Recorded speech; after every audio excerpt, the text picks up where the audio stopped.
projekti eesmärgiks oli parendada tootmist, ehk siis me saime, nüüd kui rääkida juba, et see asi on meil paigas, me saime luua 2 lisatöökohta ja see projekt oli nagu kahasse meil naaberfirma Estelaxiga. Projektisse saigi sisse kirjutatud, et me saame teha neile tootlikumalt ja suuremas mahus tooteid. Ja see, need liidriprogrammist saadud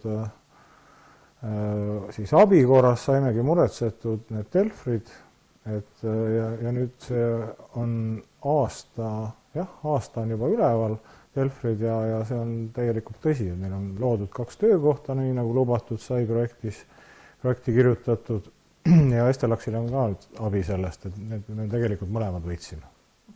No see on andnud, ma arvan, et seda usaldust juurde, et kui ennem võib-olla ei suutnud hoopis, ütleme, et siis selles ajagraafikus püsida, ehk usaldus selle poolest, et nad võivad kindlad olla, et nad saavad tellitud kauba õigel ajal.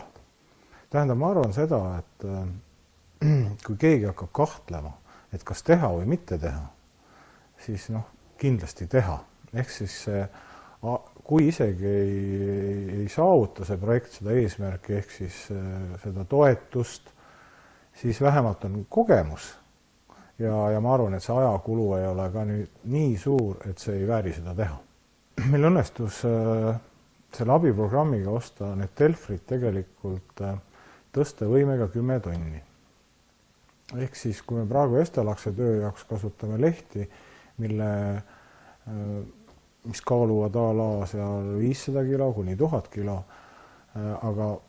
aga meie ettevõttel on kasuks see, et me saame nüüd tõsta tõesti 7000 kilogrammist lehte gaasipinki. Koostöö on minu arust ülioluline, sellepärast just, et me kõik arvame, et me oleme väga suured ja väga võimekad, aga tegelikult isegi Skandinaavia mõistes Eesti firmad on imepisikesed.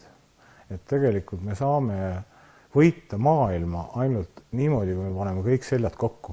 Ja ma arvan, et sellest on kõigile kasu.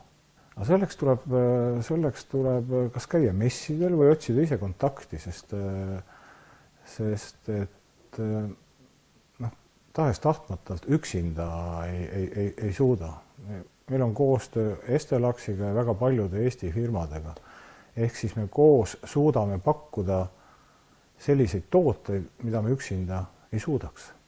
Julgustakski kõiki ettevõtjaid siis osalema liiderprogrammis.